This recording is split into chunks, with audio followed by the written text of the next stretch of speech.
outrage, ça aussi, ça faux bruit. Donc, maîtriser les fractions, la mise. C'est ça, tous les Congolais du 21e siècle, face à face, bon, la vérité en face. Voilà, Maître Samy, quelle analyse faites-vous par rapport à la signature au Salema Kinadoa la fois dernière? Quel est pacte politique?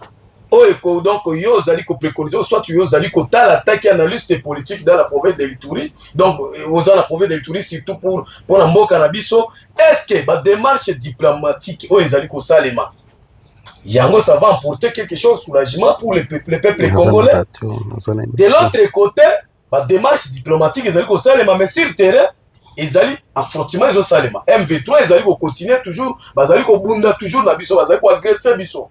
Quelle analyse faites-vous? Mais de toutes les façons, nakoti ko boite ozalo la moi si on a luka mkolebele, na mkonga na zio pe fa biso ba biloko. Na mona ki on la télévision, na mona ki on a ba réseaux sociaux. Nous la peuple iturien parce que on déplace base na électorale les ali, peuple la ville de Bunya. Ba uti ko loba bango ba yebeyo yo zalaka na Birek ozala Birek auto nié au mirimire yo lobi bongo. Alors la question reste à poser na mona kio. Est-ce que c'est vrai au confirmer la base électorale na yo ezali vrai so za lokuta obi eza lokuta na mona ki c'est le sondage ngana salaki yo apparemment yo ndo zali ko telemela pek apparemment ba démarche zali à court dans la province de l'Ituri apek ya ndeko lui watu. Cette information est vraie so eza lokuta pe onié. Ouais, merci Ndeko Samuel. Na yena micro ya studio na émission na yo. Sur invitation non bien sûr, mais naza waneti analyste politique. Indépendant? Jusque là naza indépendant pour naza na mandat à kosolola na kombo ya parti mon côté ou soit structure politique mon côté. Très bien. OK. Neti naza analyste.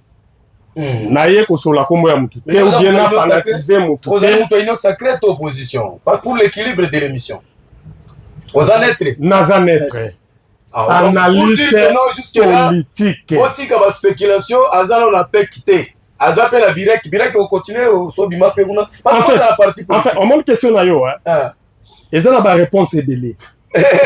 Ngala lobi boy, tant on a yé awa, na yé neti analyste politique indépendant. Naza komona ndenge mboka eza kokende, il faut na placer mon anga. Si je te comprends bien que non pour attaquer patriote. Attaquer patriote. Vous analysez la situation de votre pays. Kitoko. Mais tant on a insister pour la famille politique. Famille politique. Je dois oui, je venais d'adhérer d'APEC. Puisque ma Kende Kinshasa, sur invitation à ministre Amin.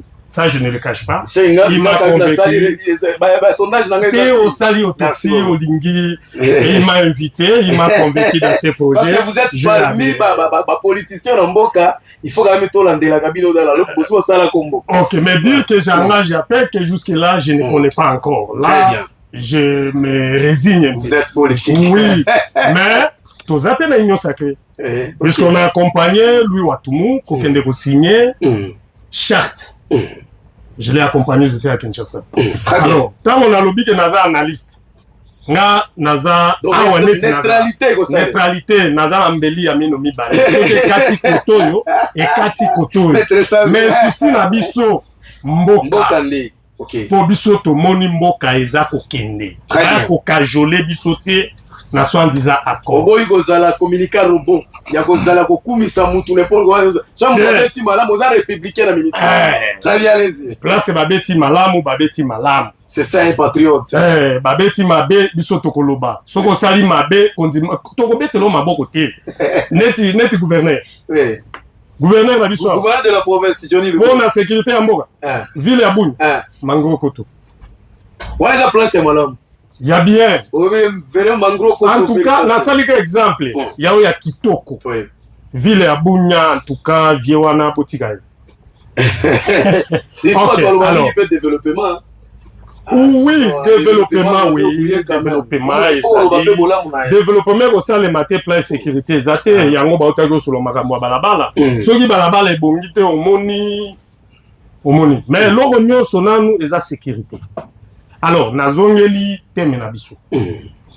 Teme na biso ezali koyeba position na ngai. Oui, allez-y. Par rapport lecture na yo, par rapport à démarche par rapport à la démarche diplomatique et à chef de l'État. Son Excellence Étienne Tshisekedi. Félix plutôt.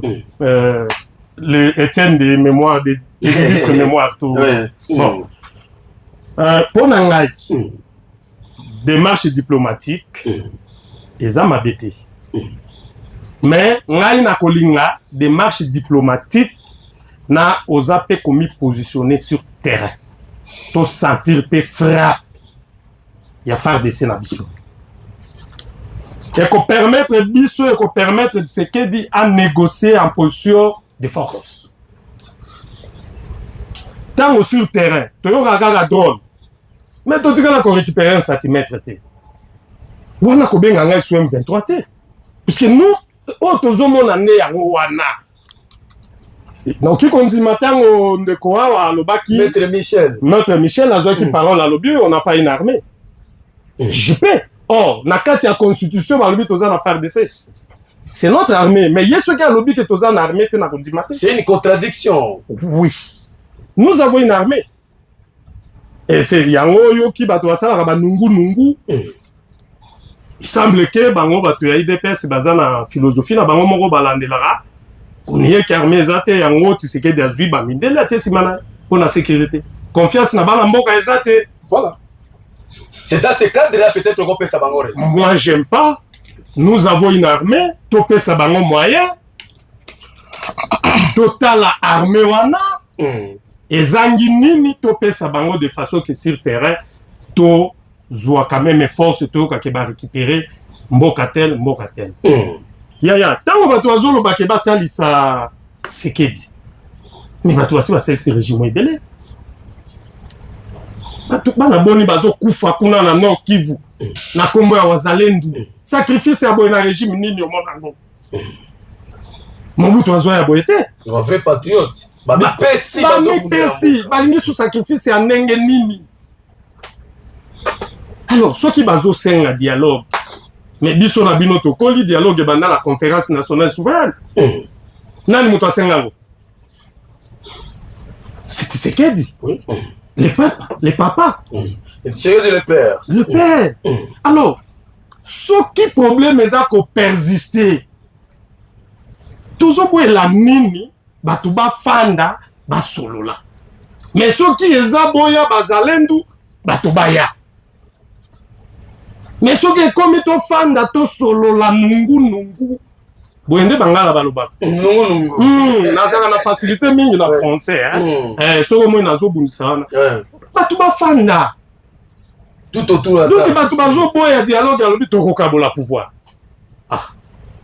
Nyonso eza bana mboka. Est-ce que ça te ki batuba zolo ba donc en quatre opinions, ba secret mususu ekobima. Ah mais tolingi secret wana ezala. Ba crever abcès. Oui. Toyeba baya koyebisa biso ba M23 baya koyebisa biso bazwi kuna eza pona nini d'ailleurs il faut arrêter hémorragie pour esprit ya accord 4 oyebisi chapitre wana moko ekosila ka après mbula boni moko bokende nano ti bayokani nano na point moko après mbula boni bopesa nano biso calendrier. Calendrier peut limité. Donc bon la rawana élection peut donc bobo sana. Ce qui tourne la philosophie. L'élection peut to boss. Et qu'on a la tête au boss na ngana tuni yo. Point moko et ko sala mikolo boni. Et puis on a violé sanction nyazana. Point 23 ans pour avancer. Oui, vas avancer. Bazali ko prétendre d'ailleurs ko kende ba walungu. Violation wana sanction nango eza nini. Toza contre Moutouté, toza là qui peut kunate. Bon, bazo négocier. Vous êtes en train de faire l'analyse attaque et patriote. Patriote indépendant. Analyse indépendante, allez-y. Ok. Tant on va kuna ba signer. Et kosuka kaka la partage à pouvoir. Société civile les wapi. Opposition non armée wapi ba signer. soki bolingi tokende ka boye c'est que bango baconcerné te boencourage sikoyo chaque donc toutes les structures il faut participer na dialogue. c'est pourquoi baza kosenga veut dire bokomi koencourage bato azwa mandoki nde bakonégocie na ye bosigne na M23 po aza na mandoki mais baoyo mosusu baza baopposition non armé te il faut bosimbaka mandoki nde tokosigne na bino alors eza ngonga po ya koarrêter hémorragie toyebi te bopesanga calendrier ya traitement ya ba 6 points mais bango oyo bazoboya peut-être que non chef de l'état azalaki clair et donc oyo bazali kosoutenir rébellion babomisi bapeuple congolais tout kosola kofanda liboso na bango te ezali na bato oyo bazali kosdefendre bakofanda na bango aboyi opposition aboyi dialogue te mais dialogue oyo bazali koloba na bato wana c'est ça c'est le terme qu'il avait utilisé il ne peut pas se mettre avec eux ndeko wana eza baprocès de tension mwana soki ayibaka chaque jour na ndako benga ye fandisa ye tuna ye mpo na nini oyibaka otondaka te kotika elingi nini ntango tozalaka bana mike oyibi omoni balambeli yo moko ata 2 kilo 3 kilo silisa mpo okoma koyiba oza kopesa bato soni tia caméra bien wana procès de tension bazwa bato nyonso baya bafanda mboka oyo eza ya mutu te soki ekomi okende wazalendu bato bakende mais soki ekomi bato bakomi kaka o wana bazwingaka to partager pouvoir awa toye kopota régime te mais toyende koloba bato bakende bafanda. C'est le vous analyste indépendant maître Sami je vous pose une question. Lire ou voir les choses dans la République démocratique du Congo, est-ce que nous avons la crise politique? Selon vous, constant ça l'analyse, privé, crise politique ils allaient exister dans le pays. Crise politique ils allaient secrétaire, il y a polichinalité. Tant que M23 mando ça signifie quoi? Tant que Kabila a créé Sauvons la RDC, ça signifie quoi? Tant que Titi a Kokokaisuko Kitagoma te. Je l'ai dit, hein. Or, en principe, s'il est bon citoyen au Kitakuna. Mais pour la Batouana, il n'est pas bon citoyen. Tu diras 4 ans, dira président de la République qui ne contrôle pas là-bas. Alors, ils ont déjà signé qu'il y a crise politique. Alors, Benda, Bango, Boya. Bolo banane, les années, Bana Congo, Balingi Biloro Yote. Batandre bango micro baloba pe baloba bon ngai nanga soki na kotaki eza makambo ya chantier na ngate mais nanga za clair ça lobby bolanda ki yango nanga zali na barika revendication des ali clair boki somo toza nango nanga lobi nini depuis bango bakota franc eza isukuna na banque te boka moite lobby ba chele kota voilà la crainte que nous avons. C'est une interpellation déjà. Donc, Tozako perdre. Or, la monnaie est un élément caractérisant souveraineté à Mboka. Nous n'allons pas nous voiler, les Français. C'est un roi commis déjà quoi, nous, c'est bon. Et puis, il s'appelle aujourd'hui partenaire. Alors, la société civile, l'opposition non armée, Bazawapi. Au Monica, qui copie sa solution. Quel impact par rapport, impact politique par rapport à la démarche diplomatique qui n'est pas Salema, tu as signé et puis tu le président Doha déjà à Kinshasa avant-hier donc Azala qui dans Rwanda tout comme ça pour la démarche toujours et puis il ne faut pas oublier au Brésil devant la diaspora le chef de l'État a assuré que déjà démarche diplomatique ils allaient aussi là qui ne conclure aussi là les Congolais vont déjà au Bukamboma. Quelle analyse? Mais de partout où il y a Tamboli, nakanisi baza ko senga ekaka dialogue. Na cité même les États-Unis. Lorsqu'il a dit bokende dialogue, ba fingiye, il est rwandais. Par comment luka origine na ye? Hein? Est-ce que vous avez Boulos ne muto aza ko parrainer? Très bien. Ba ko wana. On s'en commande. Alors, Totika, ko diaboliser, batunsu sueza nango likambo ya mboka. Même tu sais que le père, le gouvernement transition a oumelate à Salana Moutou. Est-ce qu'on peut dire qu'il y a la réussite diplomatique par rapport à la démarche du chef de l'État ou soit-il échec? Ngane biso ke ko simba te oyo ezwamaki na mandoki fo ezonga na mandoki. Yo zasi sur base de signature en M23 Guimana. Ce qui a vu fêter à FARDC.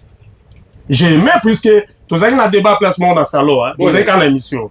Jo Moro aye, tant aux autres ça l'analyse na yo, à monio lobiter. Yoz M23. Je lui ai proposé dans le lobby, pour tout le long à Biloko, je mérite.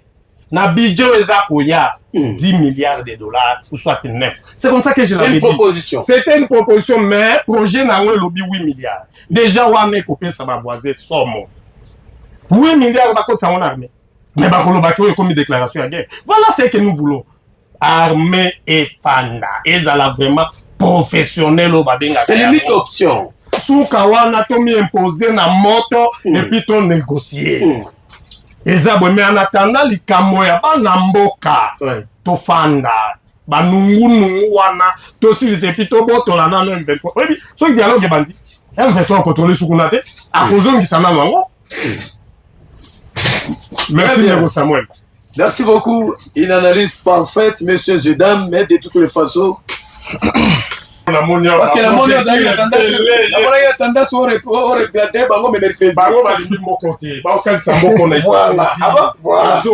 voilà. Naza patriote. Chez la Kolobanini. Naye awa, naza lié na philosophie à quelconque parti que ce soit. Mais naye kobunde la mboka. On a le vérité wana.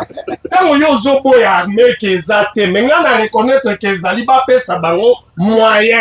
Mais c'est je dis landa évêque ya nini ya Butembo. Évêque ya Butembo a lobby. Impression, les gens, on dirait que c'est qu'il y a Bossani. Yoko est mercredi.